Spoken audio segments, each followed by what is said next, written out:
kemudian ada dari janji kemerdekaan Jepang pada Indonesia, kemudian BPUPKI dan tragedi bom Hiroshima dan Nagasaki, kemudian akhir pendudukan Jepang, dan yang terakhir proklamasi kemerdekaan. Latar belakang akhir pendudukan Jepang akan dipresentasikan oleh Melissa. Latar belakang akhir pendudukan Jepang. Latar belakang berakhirnya pendudukan Jepang di Indonesia adalah kekalahannya dalam Perang Asia Pasifik, peristiwa pemboman Hiroshima dan Nagasaki, serta perlawanan rakyat Indonesia. Terus yang kedua ada janji kemerdekaan.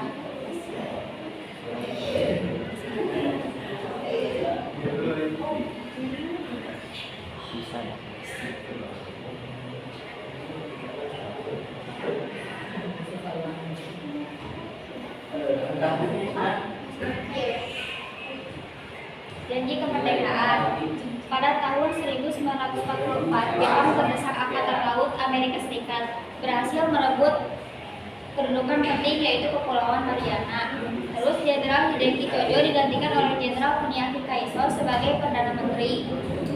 Angkatan Udara Sekutu mulai mengadakan pengeboman atas kedudukan Jepang di Indonesia. Rakyat mulai kehilangan kepercayaan terhadap Jepang dalam melawan Sekutu. Sementara itu, Jenderal Kuniaki Kaiso memberikan janji kemerdekaan pada September 1944. Sejak itulah Jepang memberikan izin kepada rakyat Indonesia untuk mengibarkan bendera merah putih di samping bendera Jepang Hinomadu. Lagu Indonesia Raya boleh dinyanyikan setelah lagu Kimigayo. Selanjutnya tentang BPUPKI.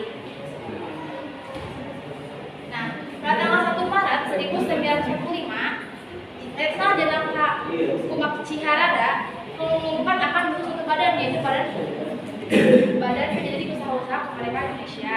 Nah, lalu BPUPKI atau dalam penerjemahan disebut dengan Dokuritsu Joshi Osakai. Nah, dibentuk secara resmi pada tanggal 29 April 1945 dengan tujuan untuk mewujudkan janji Jepang terhadap Indonesia, yaitu untuk memerdekakan Indonesia.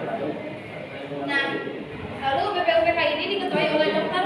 Hajiman Wedediran serta Suroto sebagai ketuanya dan juga perwakilan Jepang, yaitu Ichibakese Yoshio. Nah, BPUPKI ini beranggotakan 6 orang yang berasal dari Indonesia serta 7 orang yang berasal dari Jepang. Latar belakang pembentukan BPUPKI ini secara tertulis termuat dalam Maklumat Isekai nomor 23 tanggal 29 Mei 1945. Nah, sebab dikeluarkannya Maklumat Isekai nomor 23 ini karena kedudukan Jepang yang sudah semakin terpuruk karena sudah pernah melawan Sekutu. Secara sesungguhnya BPUPKI ini dibentuk oleh Jepang bukan berasal dari hati yang murni, tetapi untuk memikat hati rakyat Indonesia dan untuk mempertahankan sisa-sisa kekuatan mereka. Nah, selama perjalanannya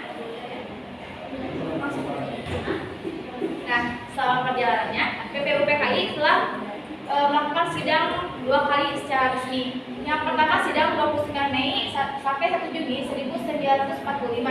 Nah, hasil sidang BPUPKI yang pertama ini yaitu menyepakati dasar negara yang telah digunakan adalah Pancasila.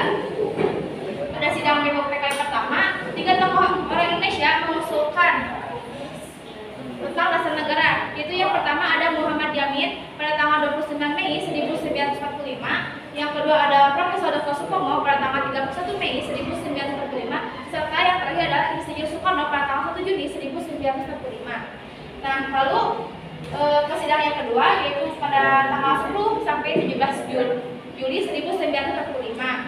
Nah, sidang BPUPKI kedua ini menghasilkan rumusan dasar negara dan rancangan undang-undang dasar.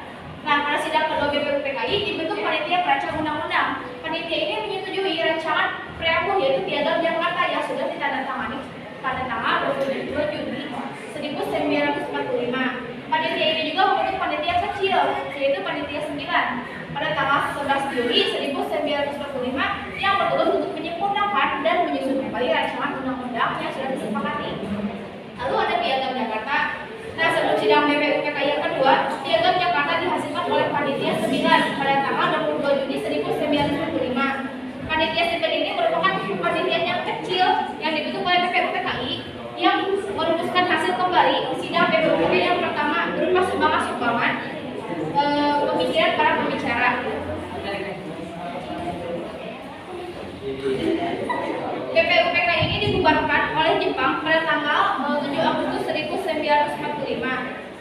Karena Jepang menganggap bahwa BPUPK ini sudah melaksanakan tugasnya dengan baik.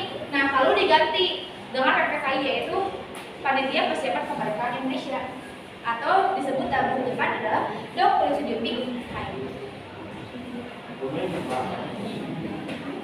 Selanjutnya, tragedi bom Hiroshima dan Nagasaki.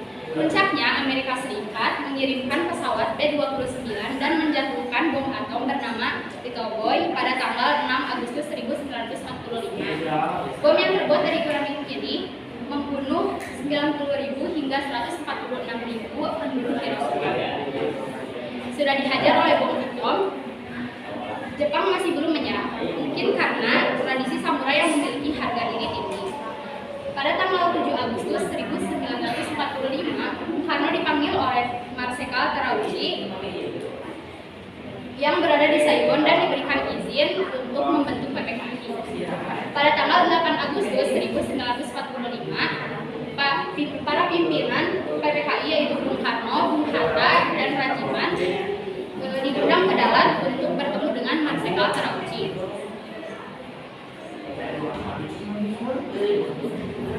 Pada tanggal 9 Agustus 1945, B-29 terbang lagi di langit Nagasaki dan menjatuhkan bom atom bernama Fatman. Bom yang terbuat dari plutonium ini membunuh hingga sekitar 140.000 jiwa. Peristiwa dua bom atom ini tentu menjadi luka sejarah bagi Jepang dan selalu diingat hingga saat ini. Akibat bom itu, Jepang lumpuh dan tak berdaya. Jepang akhirnya menyatakan kekalahan dan menyerah. Kabar kekalahan Jepang segera dimanfaatkan oleh golongan pemuda untuk merebut kemerdekaan. Selanjutnya saya akan menjelaskan tentang akhir pendudukan Jepang di Indonesia.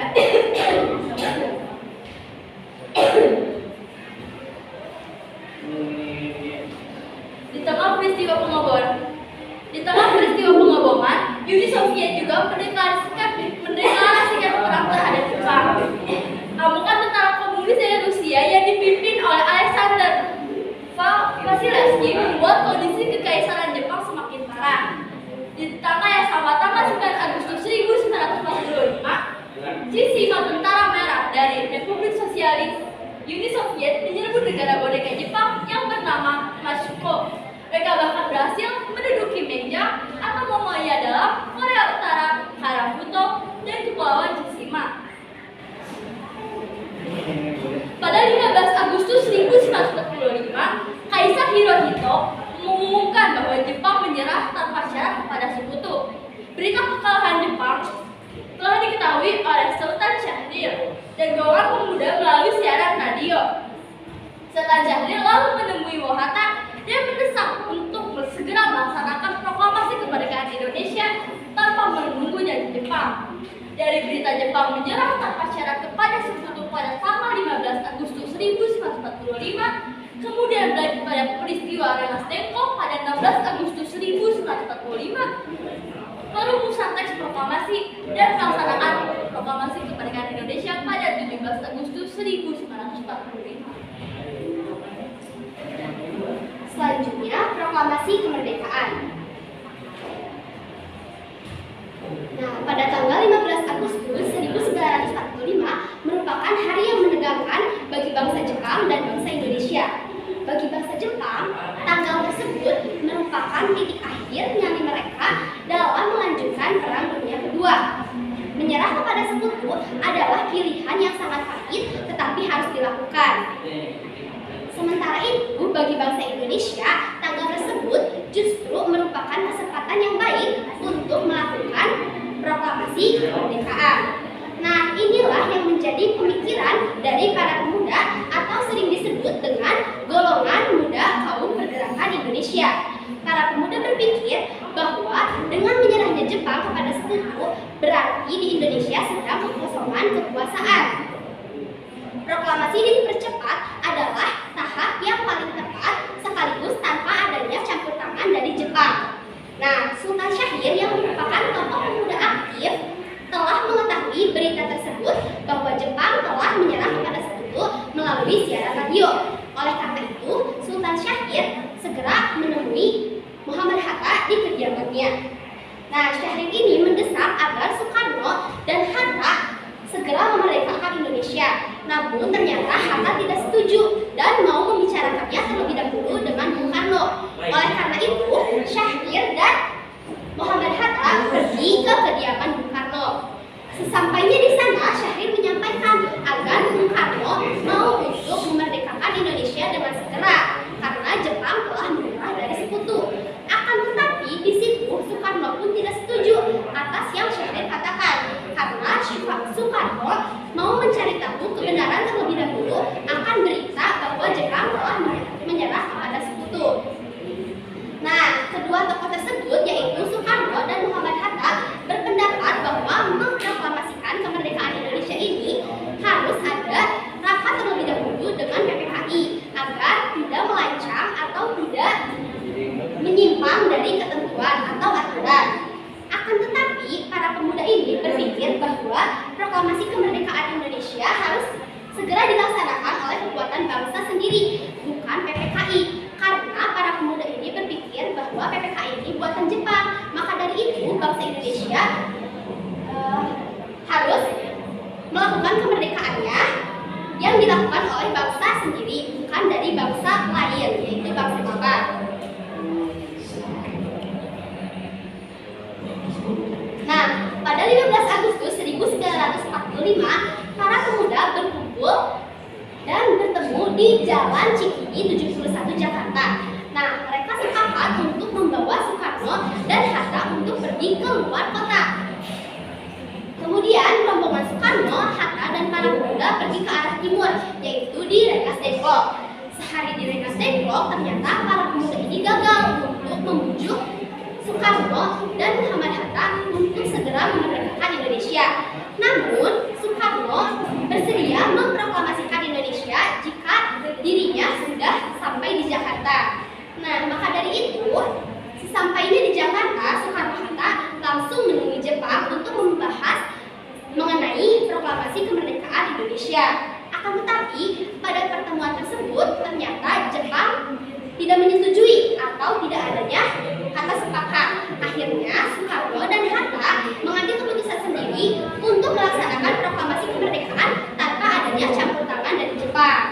Nah, kemudian rombongan Soekarno, para tokoh nasionalis, kemudian para anggota PPKI, kemudian para pemimpin muda dan para pemimpin pergerakan dan Cungosangin berkumpul di rumah Laksamana Maeda untuk berunding dan merumuskan proklamasi atau teks proklamasi kemerdekaan.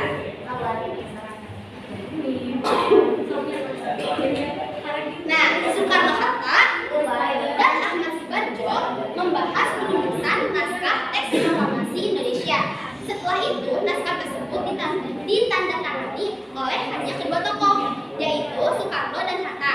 Mengapa? Karena pada awalnya Soekarno ini dan Hatta meminta izin untuk menandatangani kepada semua tokoh yang ada seperti tokoh nasionalis, anggota PPKI, para pemimpin muda, dan banyak lagi yang datang pada saat perundingan untuk teks proklamasi tersebut. Akan tetapi atas usul Soekarni, naskah tersebut hanya akan ditandatangani oleh Muhammad Hatta dan juga Soekarno. Kemudian setelah naskah tersebut selesai, naskah tersebut diserahkan kepada Sayuti Melik untuk diketik. Nah, pada 17 Agustus 1945, hari Jumat tepat pada pukul 10 waktu Indonesia Barat, Soekarno dan Muhammad Hatta keluar ke serambi depan bersama dengan Ibu Fatmawati yang membawa bendera merah putih.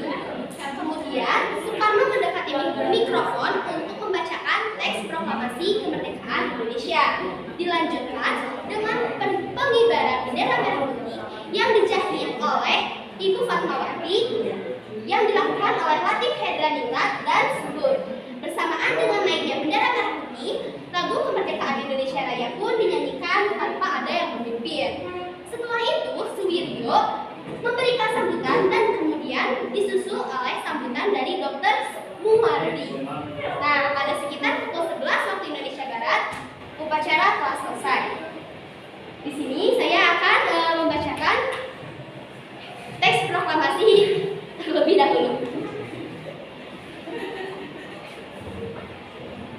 Proklamasi.